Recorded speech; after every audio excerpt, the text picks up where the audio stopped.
ആറന്മുള ക്ഷേത്രത്തിന്റെ പാർത്ഥസാരഥി ക്ഷേത്രത്തിന്റെ തെക്കേ നടയിലാണുള്ളത്. ഇവിടെ മുട്ടോളം വെള്ളം എത്തിയിട്ടുണ്ട്. നമ്മൾ എത്തുന്ന സമയത്ത് വെള്ളത്തിന്റെ അളവ് കുറവായിരുന്നു. പക്ഷേ ഇപ്പോഴും വെള്ളത്തിന്റെ അളവ് ക്രമാതീതമായി ഇങ്ങനെ വർദ്ധിക്കുന്ന സാഹചര്യമാണുള്ളത്. ഈ പമ്പ നദി കരകവിഞ്ഞ് ഒഴുകിക്കൊണ്ടാണ് ഇത്തരത്തിൽ ഇങ്ങനെ വെള്ളം ഇങ്ങോട്ട് ഇരച്ചു വന്നുകൊണ്ടിരിക്കുന്നത്. ഉച്ചയോടുകൂടി ഈ വെള്ളത്തിന്റെ അളവ് ഇനിയും കൂടുമെന്നാണ് നാട്ടുകാർ പറയുന്നത്. ആളുകളൊക്കെ തന്നെ വഞ്ചിയൊക്കെ എടുത്ത് പുറത്തേക്ക് ഇറങ്ങുന്നൊരു സാഹചര്യമൊക്കെ തുടങ്ങിയിട്ടുണ്ട്. കാരണം അത്രമാത്രം വെള്ളത്തിന്റെ ഇരച്ചുകയറ്റം ഇങ്ങോട്ടുണ്ട്. 2018 പ്രളയ സമയത്താണ് മുമ്പ് ഇങ്ങോട്ടേക്കൊക്കെ വെള്ളം എത്തുന്ന സാഹചര്യം ഉണ്ടായത്. ഈ ആറന്മുള ക്ഷേത്രത്തിന്റെ ഈ തെക്കേ നട ഏറെക്കുറെ വെള്ളത്തിൽ ചുറ്റപ്പെട്ട് കഴിഞ്ഞു. വെള്ളം മൂടിക്കഴിഞ്ഞു. മുട്ടറ്റം വെള്ളം ഇപ്പോഴുണ്ട്. വെള്ളം ഓരോ നിമിഷത്തിലും ഇങ്ങനെ കൂടിക്കൊണ്ടിരിക്കുകയാണ്. ആളുകൾ വഞ്ചിയൊക്കെയായി ഇറങ്ങി തുടങ്ങി. ചേട്ടാ, ഈ 2018 നമ്മൾ ഇതേപോലെ വഞ്ചി ഇറക്കിയത്. ഇപ്പോൾ ആ സാഹചര്യം തന്നെയാണ്. അതിനുശേഷം ഇപ്പോൾ ഇറക്കുന്നത് വെള്ളം ഇങ്ങനെ കൂടിക്കൊണ്ടിരിക്കുകയാണ്. പൊങ്ങിക്കൊണ്ടിരിക്കുക. ഇനി കൂടാനുള്ള സാധ്യത എന്താ തോന്നുന്നത്? കിഴക്ക് ഭാഗത്ത് അറിഞ്ഞത് വെള്ളം കുറച്ചുകൂടെ കളരുമെന്നാ. നമ്മൾ ഈ കണ്ടൊക്കെ നിറഞ്ഞുകൊണ്ടിരിക്കുന്നു. പ്രശ്നമാവാൻ സാധ്യതയുണ്ട്. പ്രശ്നമല്ല, വെള്ളത്തിൻ്റെ വരവനുസരിച്ച് കണ്ടം നികന്ന് കഴിയുമ്പോഴത്തേക്ക് കുറച്ച് കളന്നു കഴിഞ്ഞാൽ വെള്ളം വരവ് നിലച്ച് കഴിയുമ്പോഴത്തേക്ക് പറയാനൊക്കത്തുള്ളൂ.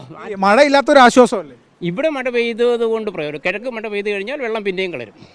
എന്തായാലും മഴ ഒരു പ്രധാന ഘടകമാണ് മധു. ഈ ശബരിമല വനമേഖലയിൽ ഉൾപ്പെടെ മഴ പെയ്താൽ ഈ പമ്പാ നദിയിലെ ജലനിരപ്പ് ഇനിയും ഉയരും. ഇവിടെ ആറന്മുള പരിസരത്ത് പത്തനംതിട്ട ജില്ലയിൽ പൊതുവിൽ ഈ ഭാഗത്തൊക്കെ തന്നെ മഴ കുറഞ്ഞിട്ടുണ്ട്. പക്ഷേ അത് ഈ ജലനിരപ്പിനെ ഇല്ലെങ്കിൽ ഈ ജലത്തിൻ്റെ വരവിനെ സ്വാധീനിക്കില്ല. കാരണം വനത്തിലെ മഴ, നദി വരുന്ന ഭാഗങ്ങളിലെ മഴയൊക്കെ തന്നെയാണ് പ്രധാനപ്പെട്ടത്. എന്തായാലും പമ്പാ നദി കരകവിഞ്ഞ് ഒഴുകുകയാണ്. ഒരു പ്രളയ സമാന സാഹചര്യം തന്നെ ഉണ്ട്. നമുക്ക് ആ ദൃശ്യങ്ങളിൽ കാണാം. ഈ സത്രക്കടവ് ഭാഗത്തു നിന്നാണ് ഈ വെള്ളം ഇങ്ങനെ കുത്തി ഒലിച്ച് ഇങ്ങോട്ടേക്ക് വരുന്നത്. ഈ സത്രക്കടവ് ഭാഗത്തു നിന്ന് പമ്പാ നദി കര കവിഞ്ഞുകൊണ്ടുള്ള വെള്ളമാണ് ഇങ്ങോട്ടേക്ക് ഇങ്ങനെ ഒലിച്ചു വരുന്നത്.